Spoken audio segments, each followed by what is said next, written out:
আমরা আজকে accounts committee থেকে এবং ও চেয়ারম্যান থেকে পদত্যাগ করেছি। ও এখনো দলের জেনারেল সেক্রেটারি, আমি দলের সেক্রেটারি, আমি দলের মুখপাত্র। দল যদি মনে করে কালকে ছেড়ে দিতে, আজকেই ছেড়ে দেবে। যাদেরকে মানুষ ক্ষমতায় এনেছে তাদেরকে কাজ করার সুযোগ দেওয়া উচিত। প্রশ্ন একটা আসতে পারে যে আমরা চেয়ারম্যানের পদ থেকে রিজাইন করলাম, কাউন্সিলর পদ থেকে কেন করলাম? সেক্ষেত্রে আমরা বলি যে মানুষ আমাদের 5 বছরের জন্য নির্বাচিত করেছিল এবং এই 5 বছরের মানুষের চাহিদা পূরণ করবার দায়িত্ব আমাদের ছিল। 4.5 বছর আমরা করেছি এবং কলকাতা পৌরসভার পৌর প্রতিনিধিদের সই করার যে ক্ষমতা, সেটা সব ক্ষেত্রে সে সইটাকে কাজে লাগে মানুষের। এখনও প্রতিনিয়ত মানুষ আসছে সইয়ের জন্য, আমরা সেই সইটা কন্টিনিউ করবার জন্য কাউন্সিলর পদটাকে রেখে দিলাম।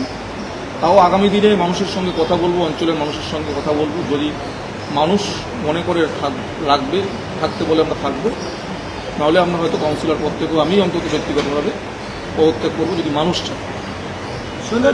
অনেকে কি কারণে করছেন সেটার তো একটা কারণগুলো পোস্টমর্টম পরে করব।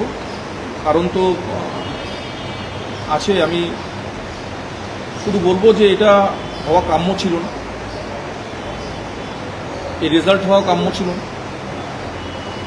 আজকে যখন শয়ে শয়ে ছেলে পারাসার, আমার নিজের ব্যক্তিগতভাবে আমার ওয়ার্ডে প্রায় 150 ছেলের মামলা পাড়াছাড়া হয়েছে।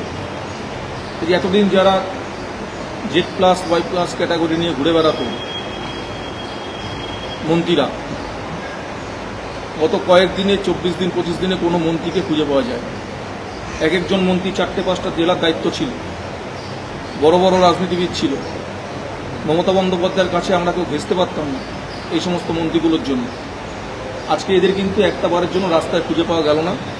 আমি ধন্যবাদ জানাবো বিজেপির আঞ্চলিক নেতৃত্ব, যারা এই ছেলেদের ঘরে ফেরাতে সহযোগিতা করেছে আমাদের সঙ্গে এবং অনেকাংশে নির্দেশ দিয়েছেন। তুই বলি 2021 সালে আমরা স্টেটমেন্টটা দিতে পারিনি এবং 2021 সালে আমাদের বিরুদ্ধে অভিযোগ উঠেছিল। আজকেও যখন এই ধরনের 2-1টা ঘটনা ঘটেছে, রাজ্য বিজেপি নেতৃত্ব তাদের কাছে জানানোর পরে, তারা খবর পাওয়ার পরে, সেক্ষেত্রে কিন্তু তারা অ্যাকশন নিয়েছেন। বেশ কিছু ক্ষেত্রে তারা তাদের দলীয় কর্মীকেও অ্যারেস্ট করিয়েছে।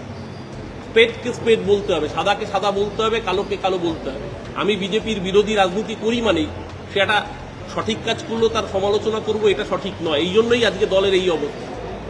আজকে মানতে হবে যে এই সময়ে দাঁড়িয়ে আজকে নিশ্চিতভাবে 2-1টা জায়গায় ঘটনা ঘটেছে।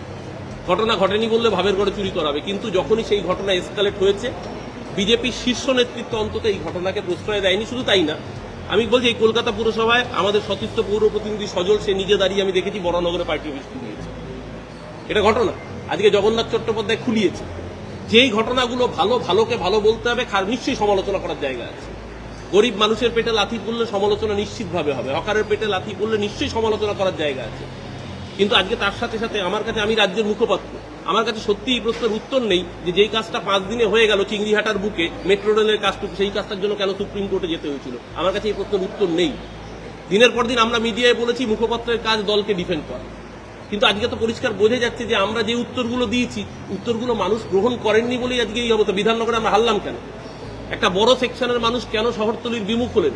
আত্মসমীক্ষা কোথায়, আত্মসমালোচনা কোথায়? এই উত্তর কি আপনার দেওয়া না আইপ্যাকের তৈরি করে দেওয়া? না, দেখুন, আমরা মুখপাত্ররা আমাদেরকে আইপ্যাক নিশ্চিতভাবে সাজেশন দিত, কিন্তু যে যার এক্সপার্টাইজ অনুযায়ী বক্তব্য রাখে। এখানে কেউ সাজেশন করে চোতা দেখে পড়তে পারে, কেউ নিজের মতো করে বলতে পারে, সেটা তার উপর, ব্যক্তির উপর ডিপেন্ড করে। আমি সেই প্রশ্নে যাচ্ছি না। আইপ্যাক একটা ভোট কুশলী সংস্থা, আজকে সে নেই, সে চলে গেছে। আইপ্যাকের সঙ্গে আমার দলের কোনো স্টেক নেই।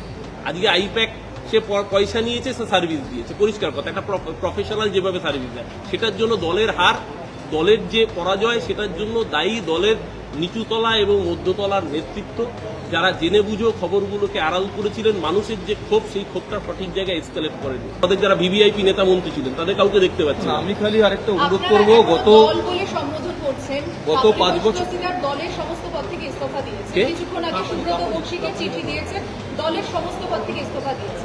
আপনারা এখনো দল সংগঠনটা করছেন, তাহলে কি একই পথে আপনারাও যাবেন? দেখুন, আমি আবারও বলছি, এখনো আমরা ডিসেম্বর অবধি নির্বাচিত জনপ্রতিনিধি। এই সময় আমরা চাইলে আজকে ইস্তফা দিতে পারি। ইস্তফা দেওয়াটা কোনো বড় সাবজেক্ট নয়, কিন্তু আমরা যদি আজকে ইস্তফা দিই, প্রচুর মানুষ এখনো তাদের বেসিক সাইনের জন্য আমাদের কাছে আসতে হচ্ছে।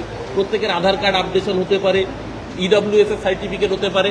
আমরা অঞ্চলে গিয়ে মানুষের সাথে কথা বলবো, যদি মানুষ বলে যে মানুষের ম্যান্ডেট মেনে নাও, তোমার দরকার নেই সার্ভিস দেওয়ার, আগামীকাল আমরা ইস্তফা দিয়ে দিতে রাজি আছি। ইস্তফা চেয়ার আঁকড়ে বসে থাকার জন্য তাহলে আজকেও ইস্তফাটা দিতাম। চেয়ার আঁকড়ে বসে থাকার জন্য রাজনীতি ছোটবেলা থেকে করিনি।